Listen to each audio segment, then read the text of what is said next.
नमस्कार साथियों। 11 नवंबर को ओशो रजनीश जी की जयंती थी। वे मेरे पूज्य गुरुदेव हैं। वैसे तो आचार्य ओशो रजनीश को भगवान ओशो कहा जाता है, परंतु मैं इससे इत्तेफाक नहीं रखता।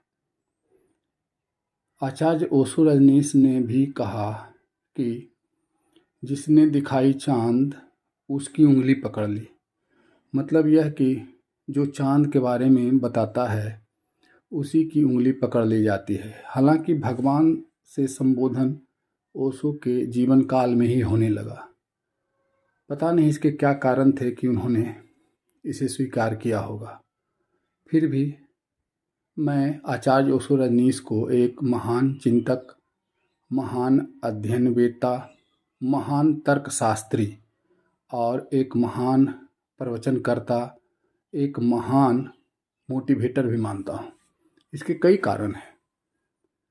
धर्म को लेकर जिसने ऐसे तर्क दिए कि उसे सुनकर कोई भी उनका मुरीद हो जाएगा। उन्होंने एक बड़ी ही अच्छी बात कही जिसका उद्धरण मैं आज करना चाहूँगा।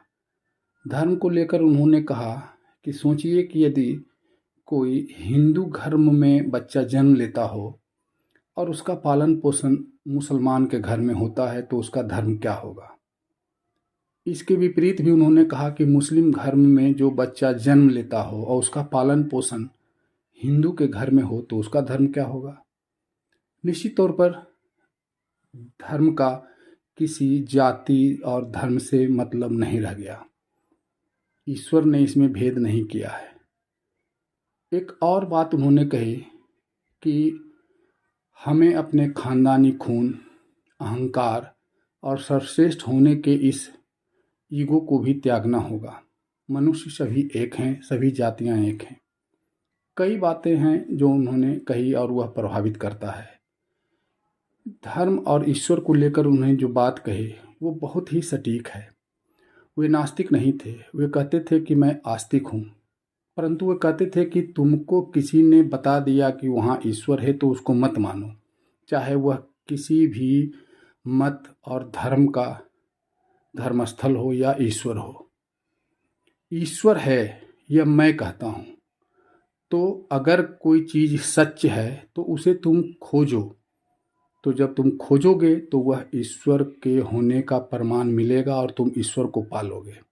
किसी के कहने से किसी भी धर्म स्थल पर मत जाओ, खुद खोजो और जब तुम खोजोगे तो ईश्वर मिलेगी तो वह अनुभूति अलग होगी।